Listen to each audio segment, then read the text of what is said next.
All right, we have Jeremiah Garzon on his right is Luke Chavez, on his right is Andrew Diep. 50-27 win.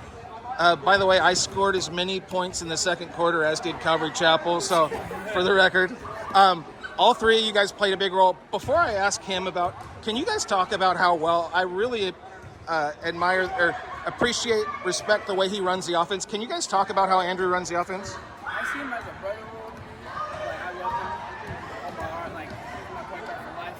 And I really like how he controls the ball and gets me open looks.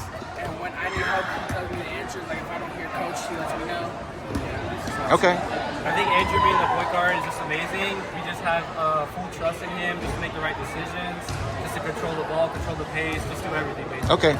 Andrew, like, I don't obviously I don't know you, but how much pressure do you put on yourself to run the offense and take pride in? I find that it's just like probably the thing that I'm best at on offense, and I like to embrace that because we have a lot of guys that can score, a lot of guys that can shoot, and I found that like my natural gift in basketball is really just passing and being able to see the floor. So pair that with a bunch of guys that can score the ball like we see, and good for me. Well, I was telling Jeremy's dad, Mr. Ketterling, that does all the photos, you have so many guys that can score, like you just mentioned. Guys we're not even talking about, Nathan, Ethan, other guys. How balanced do you think you guys are as you head forward into the playoffs? I think we're pretty balanced. I think it's really good going to playoffs because it's hard for teams to guard because we have multiple scorers. So yeah, I just think it's amazing that we can have multiple scorers. Jeremiah, what do you feel like your role is in San Dimas continuing to move on in the playoffs? I feel like my role is really to get rebound, score, and guard the biggest man. I put pressure on myself to box out and rebounds. So these two don't have to battle for their life.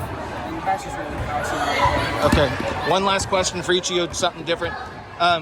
You being the quarterback of the offense here, what's something you guys didn't do as well tonight as you'd like to see you guys do next game? I would say like watch out for the sidelines, but I can't really control that. But overall, we had way too many turnovers. Okay.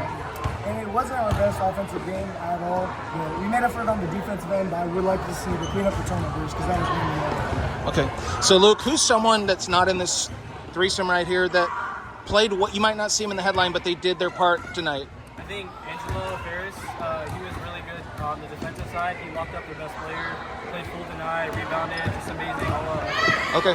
Last question. What makes you proud to be part of this program? I'm only a sophomore, so when I get to play with these guys that are seniors, juniors, and I get to play with them on their like his last year, it's really like I help myself to understand it. I can't let him down on his senior year. I can't let him down on his junior year. I just want to make sure that we have a chance to fight and keep going so these guys don't miss out on a year. Got it.